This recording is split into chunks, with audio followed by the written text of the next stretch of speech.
Thursday. We are not racing this weekend because we are working on fixing Raggedy Ann's engine issues. The parts are coming today for CJ to do that. I know a couple of videos ago we had touched on some things going on in our lives. Update on that. CJ's mom's mental health is doing better. She's in a good place where she can focus on that. We've spoken with her. She's doing really good. CJ's stepdad that's on hospice, his condition right now is stable. We've been checking on him daily, and we're hopeful that that continues. And then CJ's dad, Ben, that many of you have seen at the racetrack with us over the past couple years, he did have a stroke a couple weeks ago, and he was sent to some physical rehab facility, and he is actually coming home today, so we are all excited about that. However, life being how life is, the hits just keep coming. I got a call from my mother about an hour and a half ago. My family's church has caught in fire, so I have to go see a patient in town, and I'm getting ready to head over there. My mom's concerned about how my dad's going to take it. My dad is in a family of 13 brothers and sisters. Some have passed on, but my dad is very much the hub of that family. Anytime something happens or goes on, they call him or ask him for advice or just lean on him. And he is getting older. He does have his own health issues. We thought a couple years ago that we were going to have to do an emergency surgery because he had some health complications. They put that surgery on hold because it was too risky at the time. So we've just kind of been monitoring that over the past few years, but I am headed in here to see how bad the damage is and how my dad is doing. My brother lives out of state. My sister is on her way after she has an appointment, so she'll be checking on him as well. My dad is a music person. His church did play music a lot at the church. Every Friday night they had Song Fest, so all of my dad's music instruments and the other members of the church, which are his brothers, along with other congregational members, they lost their music instruments. So thankfully they did have insurance. I'm not sure what insurance will cover because you never know about those things until something happens. So we're going to run in here and see how everybody's doing.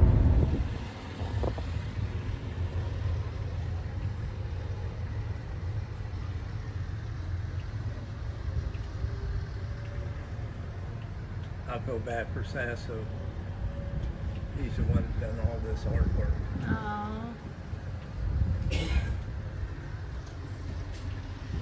My keyboards are gone.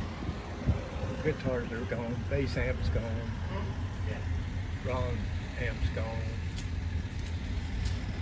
Mainly a lot of the instruments are gone. We have to.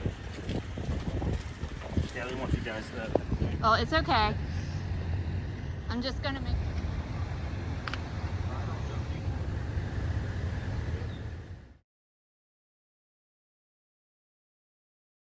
On behalf of the more than 2,000 employees of Kenworth, welcome to the 5th annual Kenworth Truck Parade.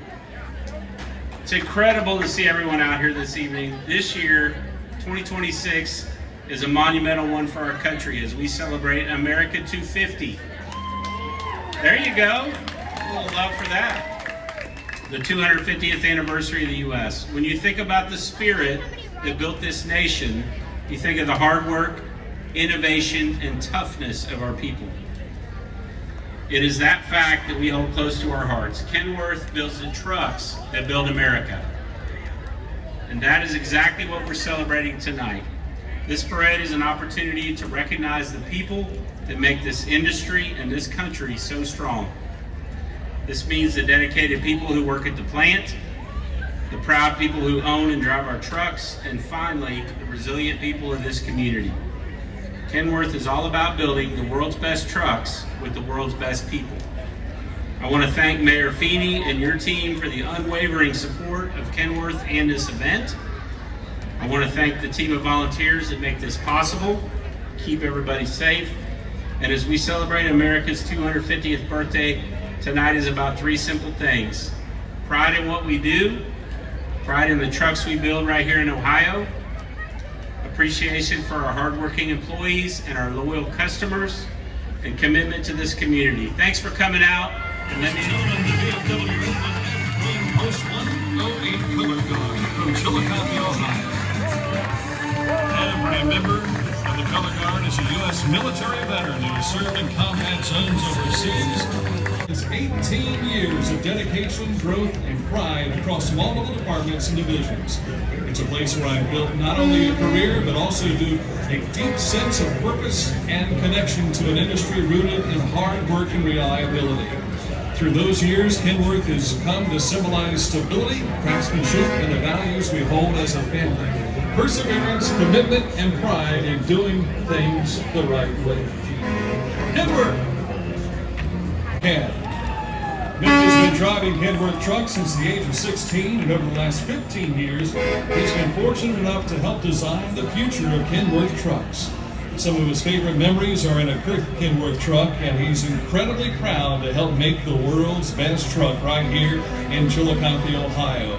This paint scheme is a Tour America commemorative paint scheme used back in the 1990s, and it's looking fine in 2026.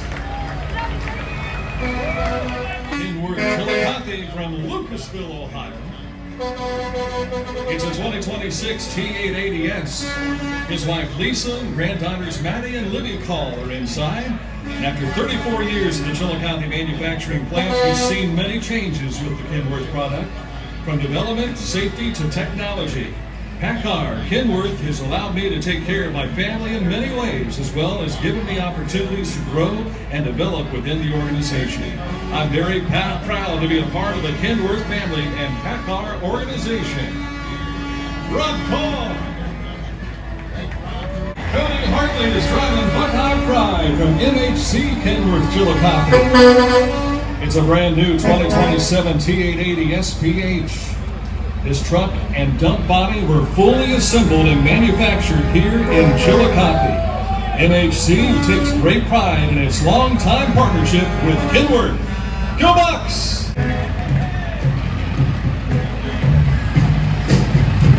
These trucks sometimes have to be delivered by white press. USA from Waverly is here, towing along some Kenworth. It's a 2027 T680. We would like to thank Kenworth and Active for the opportunity to deliver the world's best trucks for the last 20 years. He appreciates being invited to this great event. Let's make him feel welcome. Thank you, Mike.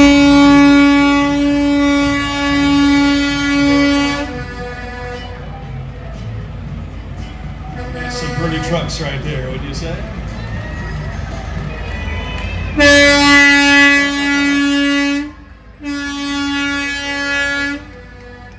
Here comes Levi Hertzler. Truck's a 1985 W900B. His passenger today is James Hertzler. Charlotte is a roaring testament to the American dream and true grit that keeps this country moving. She stands as a symbol of honest, hard-earned independence, proving that with hard work and urban road, a family can forge their own destiny. Every mile logged is a badge of honor contributing to the labor that sustains our nation's economy. We don't just haul freight, we carry the spirit of American resilience. Levi Hertzler.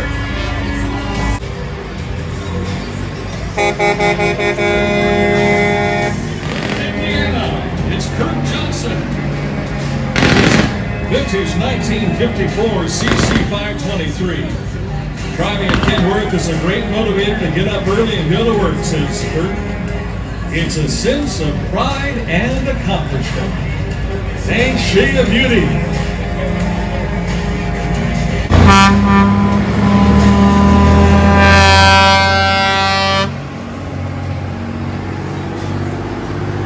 Colorado.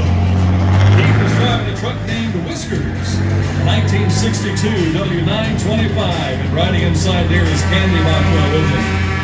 Pete's dream was to own his own truck. He found Whiskers completely gutted. He would work his full-time job, and on his days off, he would work to restore it. He did everything but the paint job. The job took 3.5 years to complete. The truck got its name from Keith's dad, who used to use the nickname Whiskers just for him. Coming to the Chillicothe Truck Parade is a dream come true, and we're glad you made the trip from Wiggins, Colorado.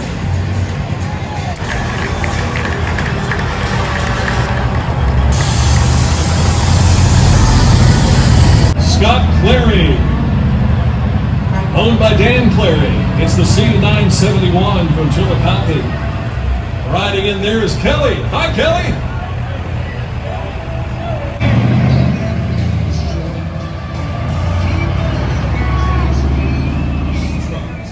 Owner is Tyler Picknell from Roseburg, Oregon. 1976 W900A. Riding in there is also Junior Convert. This was a West Coast truck of the 1970s and the 1980s, and still looking good, and now in the next century.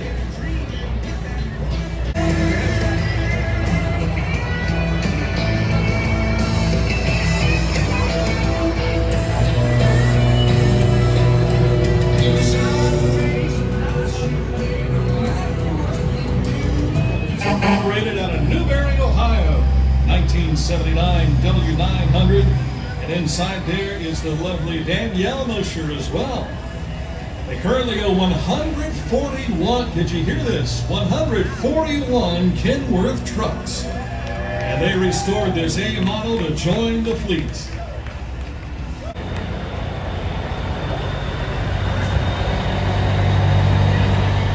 All the way from Montague, New Jersey, it is Bill Foose. He told us earlier, I don't know if I'll be able to stick around for the parade, but here he is tonight in his 1980 W900A. He bought the truck brand new to his specifications, picking it up at the dealer in November of 1979. Everything is an original on the truck, inside and out. 1980 W900A. Inside riding tonight is Max Newton as well. This is his third Kenworth in 50 years. Said he bought this one brand new in 1980, and it's still working ever since, every day.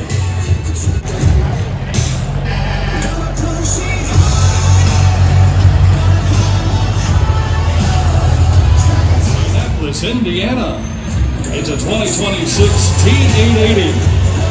Julian Beasley is inside there with me. Hi, Julian. This year's truck stands for a few things like freedom, the open road, independence, making your own path, pride, keeping it clean, maintained, and looking sharp because it reflects who you are, reliability, a machine you depend on every day to get the job done, and achievement, a symbol of how far you've come and what you've built through the efforts and determination. Glory!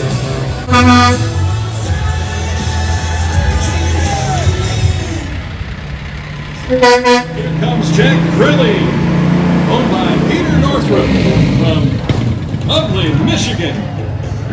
1975 K100. Inside there is Peter Northrup Jr. as well.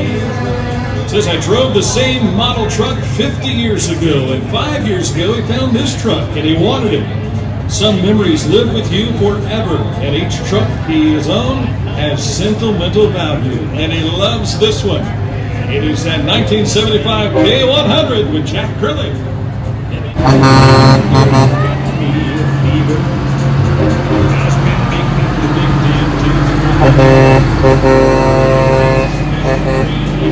Big Red from Floyd's Knobs, Indiana. 1979 K100C Aerodyne, and the guests in the make of the truck based on the sound of the engine. As he grew older, he thought he'd like to drive one. The family would drive around to dealerships on Sundays looking at the trucks on the lot for fun. Then in 1976, he got bit by the bug. He went to the Mid-American Truck Show and saw the bicentennial cab over Aerodyne. From there, he dreamed of owning an Aerodyne and fixing it up to show. Today, you're seeing his dream come true. Stuart Helmaker, thank you. It takes a special breed to be a good diving man. Just take a hand. Big wheel going, big wheel going. Ford Kenworth K100 holds a special place in our family. It was the family's very first truck that started it all more than 40 years ago. This K100 marked the beginning of a trucking journey that would grow into a lifelong business and passion. It represents hard work, long hours on the road, and the foundation of everything we've built since.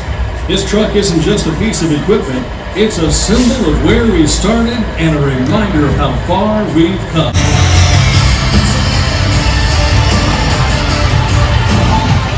They are from Atlanta, Indiana. 1984 K100 Sierra Dime. Heather Simpson is the lovely passenger. He says she's the best looking part of the parade. This truck serves as a memory of what I saw growing up. Now it's shared for our family and others to enjoy. Just in time with Jimmy Simpson and Heather too. How's the speed on that one alright? I don't see it pump inside. This truck is a 1985 K100E. Right inside there is Marilyn Yoder Coombs as well. Our truck is a great memory of the old days of real trucking. I restored it, keeping it as old school as I could. The most modern thing about it is the electronic N14 Cummins engine. After being in trucking for 55 years, it is indeed an honor to have.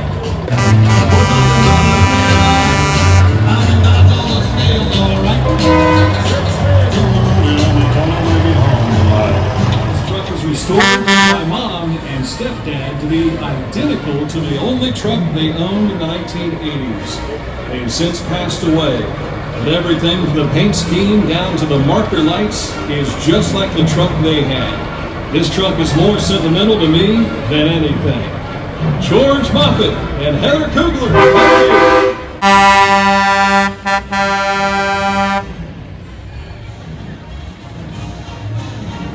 Here comes from R27 all the way from Idaho Falls, Idaho.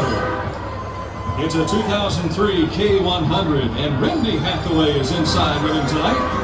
Kenworth to me has always meant quality. I've owned and operated hundreds of trucks throughout my owner-operator and fleet owner career.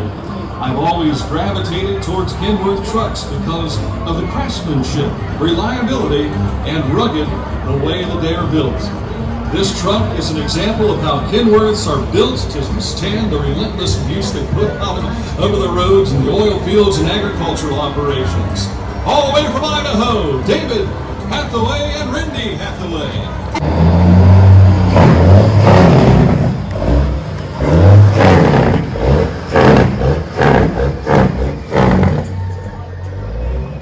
And they come to us from Wisconsin. You might have heard the town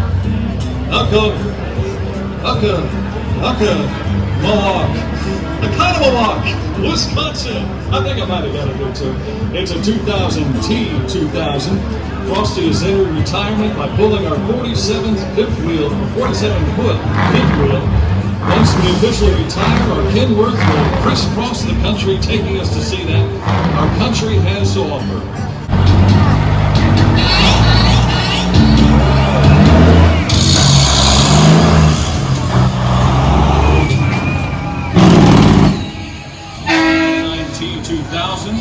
This, along with all the other Kenworth trucks, represents skill, work, and pride in the truck. As a mechanic, it's about keeping the truck running strong and looking at its best. To me, it's more than just a truck, and Kenworth is more than just a company. They are things to be proud of. The dedication and craftsmanship of the truck is why I am proud to drive a Kenworth.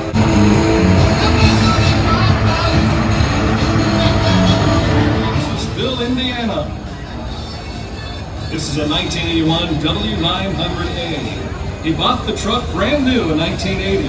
It has between 3 and 4 million miles on it and is still all original.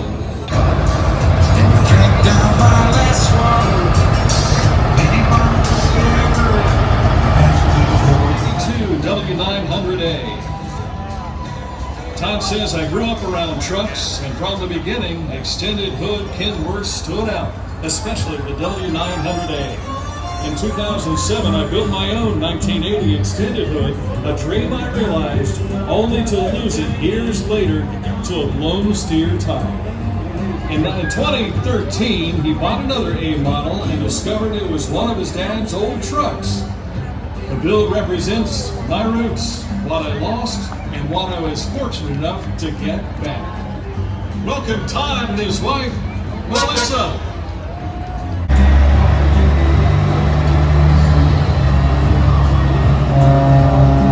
This is Tyler Picknell from Roseburg, Oregon.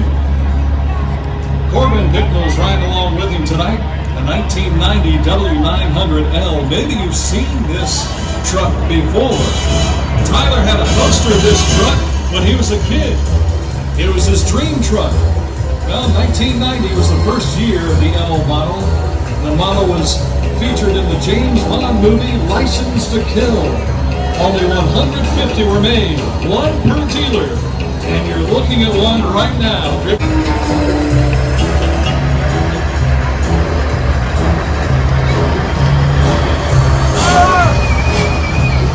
Here's Johnny. Owner is Gary Waters from Defiance, Ohio. A 1995 W900L. His guest rider tonight is Jane. Jane, stop that crazy thing. Started life as a U-Haul truck, stripped down and put a Kenworth cab, a hood, and a studio sleeper on it. It's powered by a 3116 cat and Allison 6-speed auto transmission. He has a gooseneck ball and hauls sheep, tractors, and hay. His family helped with the build, and Johnny is one of a kind. Many of his parts are custom, fabricated by himself. Gary Motors, thank you, with Johnny.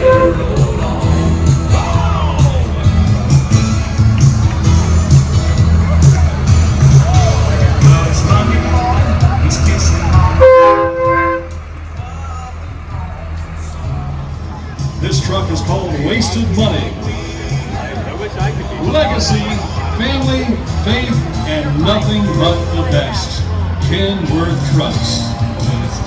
No wasted money on this one. Oh, it's a beauty.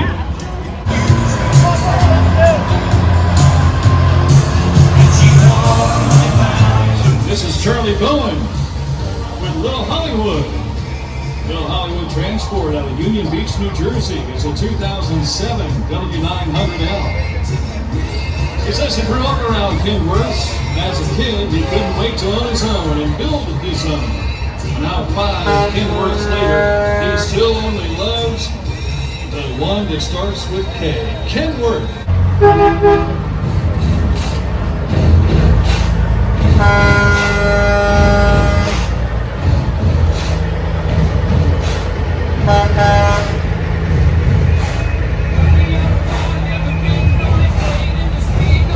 His own Dan Larry. He's driving a C87 here. It's a 2020 W900L. Inside are Bryson and Kylie. Hi, Bryson. Hi, Kylie. This was the last W900 built here at the Chillicothe plant. And guess who owns it? Dan Clary.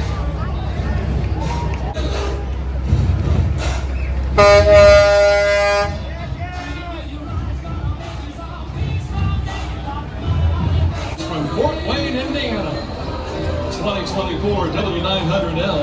Julie's inside as the guest rider tonight. The truck represents so many things to us: freedom, identity, integrity, sacrifice, and pride. El Conquistador has a 14-foot ARI's custom sleeper that includes a shower, toilet, kitchen, couch, full-size bed, and get this, a 43-inch TV to keep us with all the comforts of home while on the road.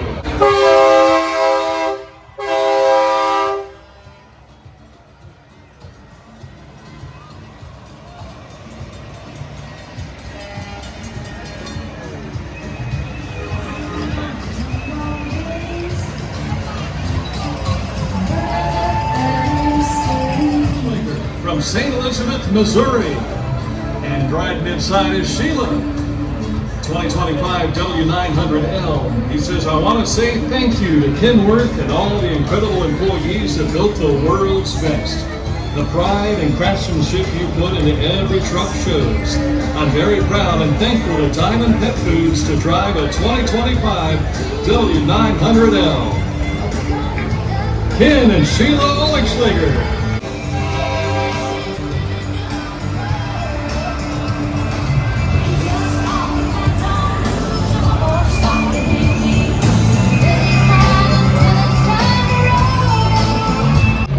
Riding with her tonight are Brian Hunt and her Australian sheepdog. It is Angel. It's a 2026 W900L. Kenworth has given me the opportunity to build a life on my own terms. It's more than just a truck. It's my business, my independence, and something I take a lot of pride in. Bethany Hunt from Monroe, Utah. Had a conversation with her yesterday. We did an interview. Watch for her on Litter Media sometime this week. And the Peachy Queen.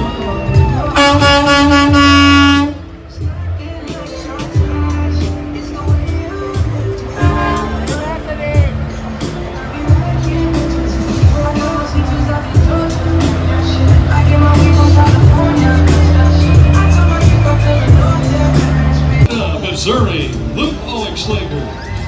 Riding with Luke tonight is Don Oligschlager in this 2025 W900L. Luke says, I appreciate Kenworth and its employees for the invitation to this great event and for all the hard work this company and employees put into making the world's best trucks. Also, a big thanks to Diamond Pet Foods for their opportunity to drive a 2025 Kenworth W900L. From Mena, Missouri, Luke and Don Oligschlager.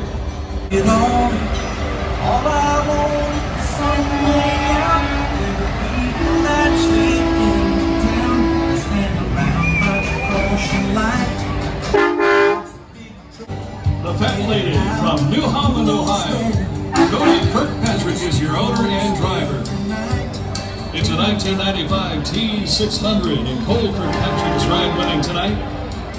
This T600N was purchased new by a local freight company and driven from the day it rolled off the line by a family friend until it was sold to our farm in the late 1990s. With fewer than 450,000 original miles, it's powered by a Cummins N14 paired with an Eaton 10-speed transmission. The 40-foot tip hopper hauls corn, beans, and indeed wheat as well. His truck holds deep sentimental value and will always remain part of our farming operation and family. One day it'll hopefully be passed down to the next generation to continue working for them as well. Cody Kirkpatrick and the Fat Lady.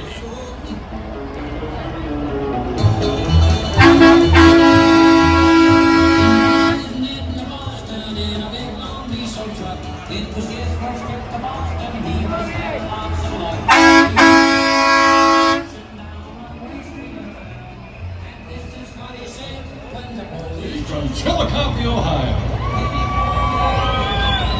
Mark Scott's riding with him tonight in this 2005 T600. Says it all started with a simple idea.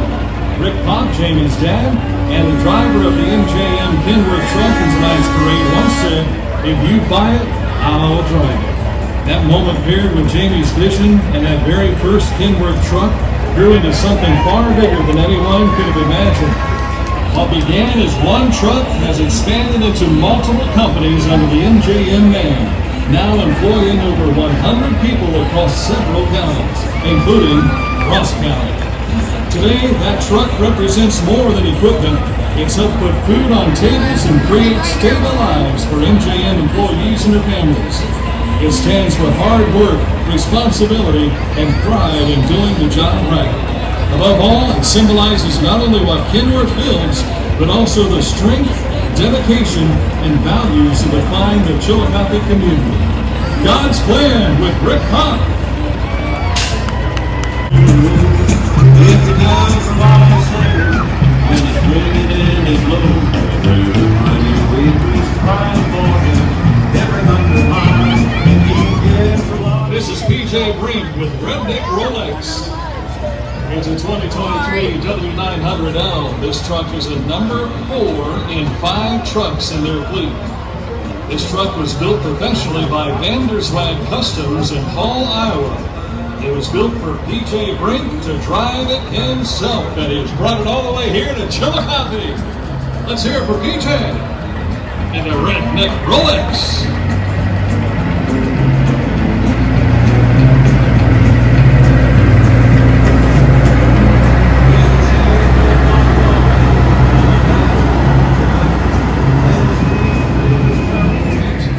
Bridge, Ohio. The owner is Load 1 Norham. It's a 2021 T880. This trailer, as you look at it, is very special, dedicated to the men and women who served in our armed forces. Let's give a proud welcome to Alvin Wright from Walbridge, and thanks to our men and women who served in the military.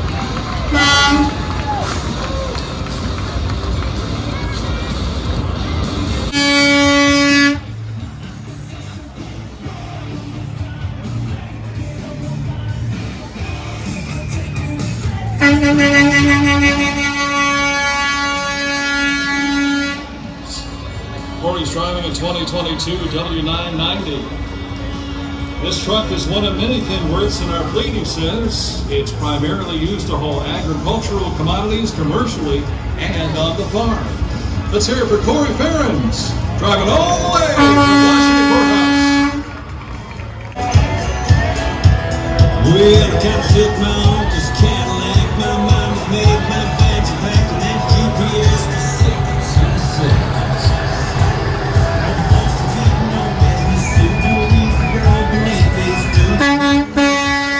We have 2 entries from Monroe, Utah. This one is Huckleberry Blue from Chandler Levitt. He's the driver and the owner. Riding with them is Steve Hunt and their little chihuahua, Buddy. He's made the trip all the way from Utah in his 2026 W900L. This Kenworth honors the generations who came before me and reminds me every day of where I came from. And it came to us from Monroe, Utah. Thank you, Chandler.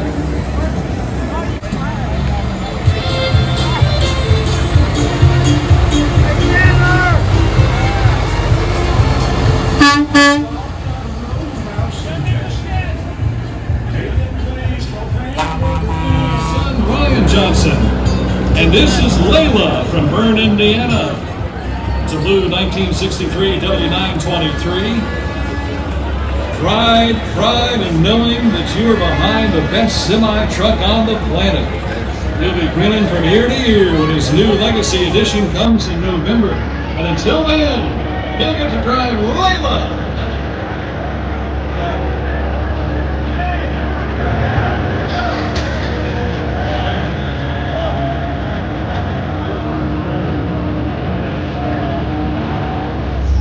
Thank you, Ryan.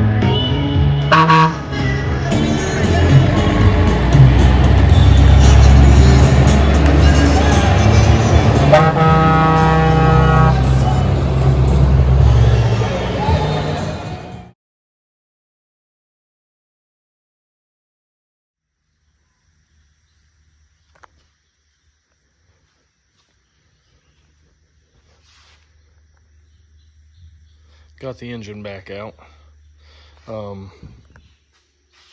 Some of you may remember from the previous video for War in the Woods that it had coolant getting in the number 2 cylinder, and the rings were letting a little bit of oil pass. It could have kept being ran if we wasn't getting the oil in the cylinder.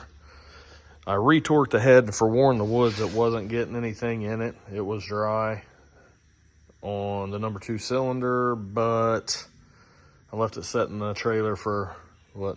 Well, it sat since then, and then I pulled it in. So you pulled the car in after War in the Woods? Yeah. This might not look right because I ran out of storage in the middle, so it's gonna be cut up. But pulled the car in, and whenever I went to pull it in, and left it sitting here, I looked in the cylinder, and it had coolant in it again. So we've got oil and coolant. I just pulled the engine out. We're gonna put new rings in it, new head gaskets, and we're gonna see how this goes. So for all you 255 or the spacer bullcrap we gotta do, as you can see here, I've got 2 sets of gaskets and a real little thin spacer to make this intake meet with these heads. When I got the heads, I was told that this intake would work. It should just bolt down. Now these are both uncut. This has never been cut. These are never been cut. And it doesn't fit. So I am working with a company to do I guess it would be a spacer, a gasket, all in one for this. I'm still gonna have to do the China rail stuff, but for the port side, it's a self-sealing, some kind of material, and it will be the thickness of both of those. I won't have to peen out gaskets. I won't have to run all this crap right here.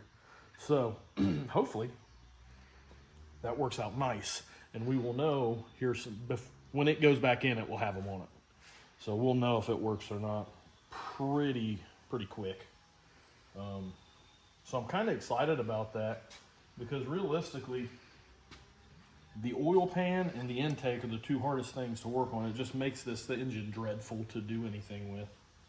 If it wasn't for the intake, I'd have put a head gasket on it before we went to Warren Woods, but it takes so long. I mean, I only had, a day? Yeah. Once I realized what was going on, and then by the time I got it fixed, got the other head gasket on, or got this one off, cleaned, resealed, put back on, and dealt with the intake bullshit, I mean, I didn't feel comfortable having enough time. I'd had to have got material, peened out the gaskets, done this, done that, yada, yada, yada. So hopefully this makes it where I just unbolt it and it comes off. A little bit of cleanup, bolt it back on, but everything unplugs right here, and it also unplugs back here. I just unplugged it there for this time. Pulled everything out. The oil pan, I tried to fix that, and I can't get anybody to build me an oil pan. So We went back and forth for like 3 months before we finally gave up. Yeah, I had a company that was gonna build it, but I couldn't get them to keep contact or do what they said they was gonna do. Like, gave them a go ahead and never heard anything back from them. Sent them, I don't know, 40 pictures, measurements, I mean, everything. And just got to keep using this beat up. I mean, this thing's beat clean to hell. Yeah, it was to the point where we had sent everything that they requested. We were ready to send the money, had the money for it, and never heard back anything from them. So we just decided to put the other one back on. This thing's been welded up, beat straight, pressed straight in a press. I mean, it's just, I mean, it still seals and doesn't leak. But it's definitely had a rough life. So that's where we're at with this crap. That thing's still sitting there. I hadn't had a chance to do anything with it at all. Been rather busy. And everything outside of this race stuff. So, but we're gonna try and crack down, get this fixed, back in there, race ready, so we can go race. And then spend my time probably maintaining it. I don't know. Doing everything else for everybody else, more than likely. Yeah. Everybody else seems to need CJ's assistance right now. So, Yeah.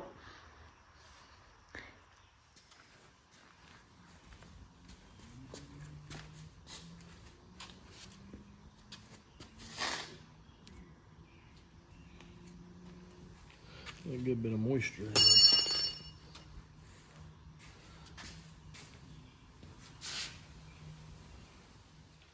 We've barely gotten started, and we've already realized that quite a few things are not very tight as they should have been. Kind of happens in life. Know what I mean?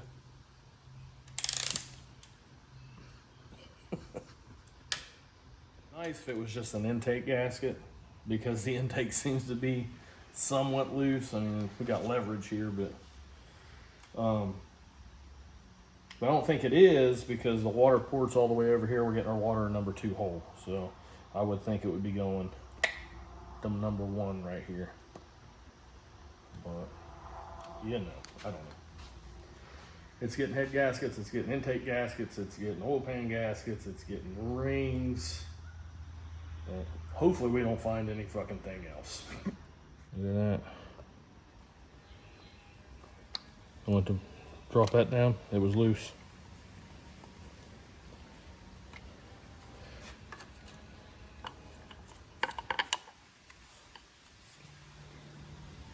Whole bunch of junk going on here.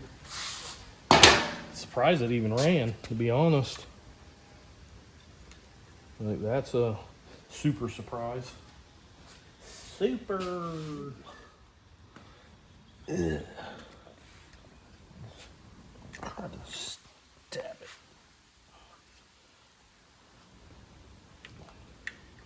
it. Like, whoa.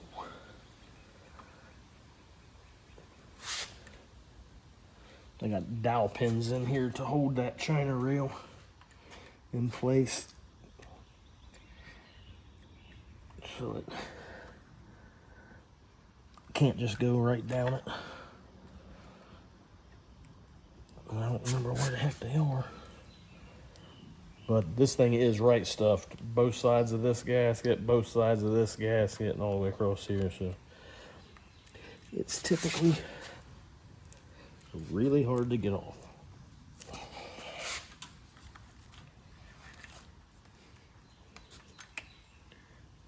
Woo, the good stuff.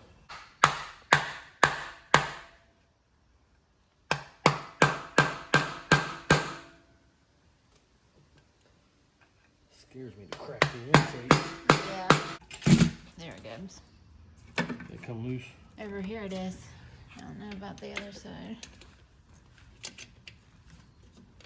It looks like we're still pretty tight back here. Yeah. So what did you think of the truck parade last night? It was the first one that you ever been to. I don't think it was bad. It was pretty good. Personally, I feel like I'd like to have seen a lot more of the older Kenworths that people have redone. I'm sure they have their reasons on why those ones were there. Or maybe this wasn't the year for them. Maybe they had them the years prior. Yeah, I don't know. I hadn't been there. So.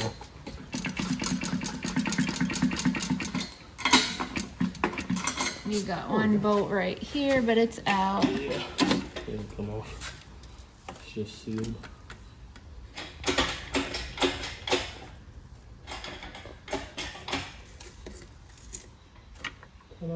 She's pretty. So just leave that one in there.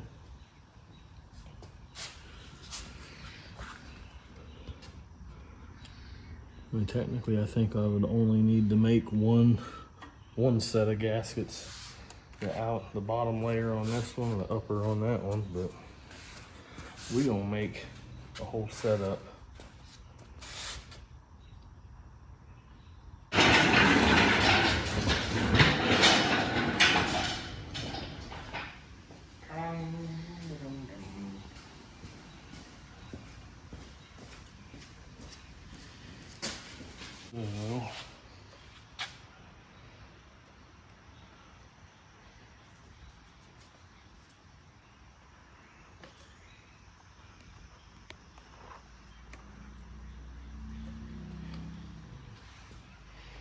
See if that would work.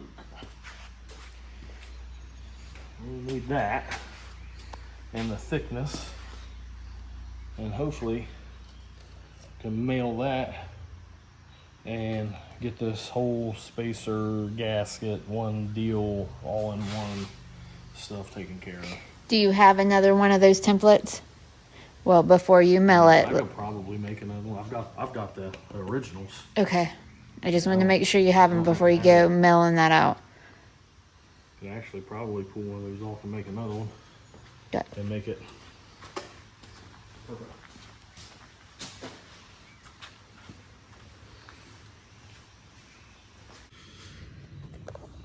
All right. So, in efforts to rotate the engine to start getting the rockers off, this piece of shit engine stand was pegged up against the flex plate and sheared what was left of my keyway off for this little guy right here that goes through all of the stuff there for that. It's just the end piece, so I just can't rotate the engine over by that now. But there's some more stupid stuff that happens on a daily here. Get these off, and then get the heads off. That easy. These things very well. I just got a seal on the indentation or whatever.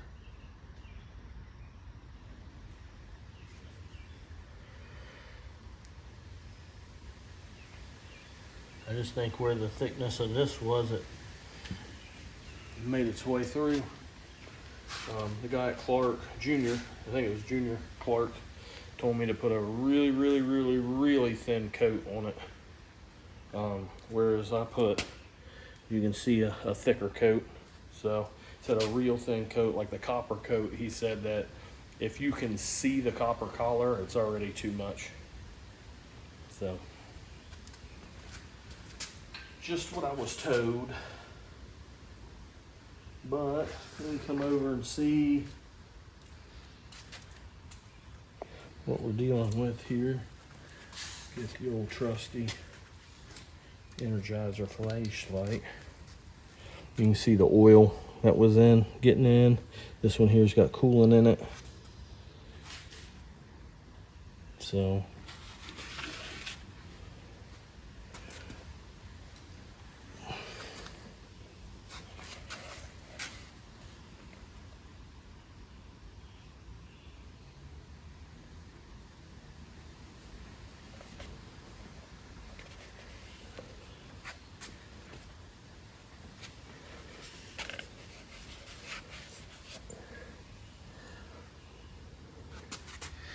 from what I can see, the cylinders look pretty good.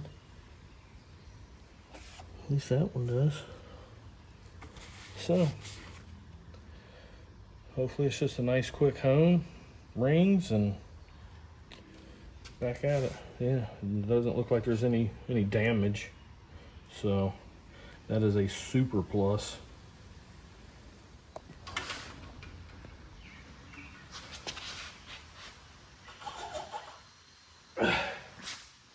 You help? I shouldn't laugh, I'm sorry. I am helping, I'm holding the things for you. Comes from retorquing them 400 times and going up 5 pounds every time. No, I'm kidding. She's videoing my yacht. Huh? You know what that is, Dad? Your yacht. Yacht? Do you know what a yacht is? A yacht? Yeah. Your butt? Yeah. I didn't know, but since that's what was pointing at the camera. Be careful, you're trying to crank the socket, right? Yeah. It's with a G, Dad. Yacht. Yacht. I don't even know what I'm looking for. That magnet. Where's that magnet? He said bot. Yacht. Yacht. She calls it a yacht. I call it big ass.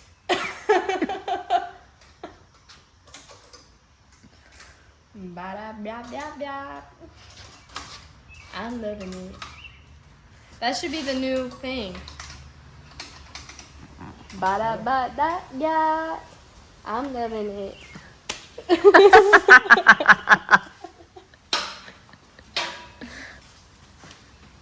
Oh. What did you just say? Ba-da-ba-ba-ba. I'm loving it. You're living it? Loving It's Love the it. Like McDonald's. I know what it is. I just... And then she smacks your butt. No, my yacht. Right? Yeah, whatever. Get with it, Dad. Well, no, you ain't got no fingernails no more, do you? I got, You got thumb. thumbnails. What am I doing? You're gonna Hold it like that. I Yep. feel like I'm gonna drop it. secure. Well, you're gonna keep it from dropping, hopefully. Watch your toes and do not drop it on the ground. Yeah, don't drop the damn thing. Obviously. Okay, just. This is just in case it What pops the loose. freak? You're not gonna hit He's me in got the it. No, face. he's not. He's going How to. heavy is this thing? It's a little It's heavy. aluminum. Aluminum. Aluminum. I might be able to get it from there. I just didn't want it to. It's pop off Allie. What? That side is too heavy. Watch out. I got it. It's too heavy. Or it's too stuck, bro. You gotta What I just said. hold. It's too stuck. Homie.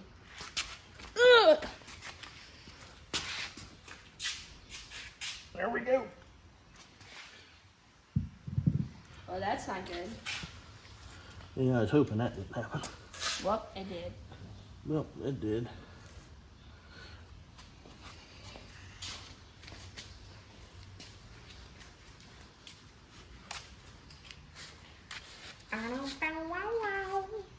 There we go. Those look a lot dry. I mean, that one's got oil in it. But it's a That one lot. there's got a good bit in it. Yeah, but it's a lot more drier than the other side Yeah. was. Thing's a fucking piece of shit.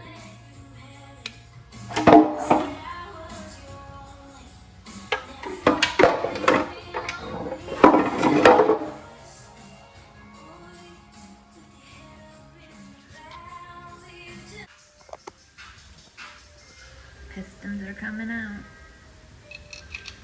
What I said was, the compression rings aren't worn out. It's the oil ring is letting oil pass. The compression rings still have a line on it that hasn't hit the cylinder yet. I guess a ring around it still. Yeah, they're not.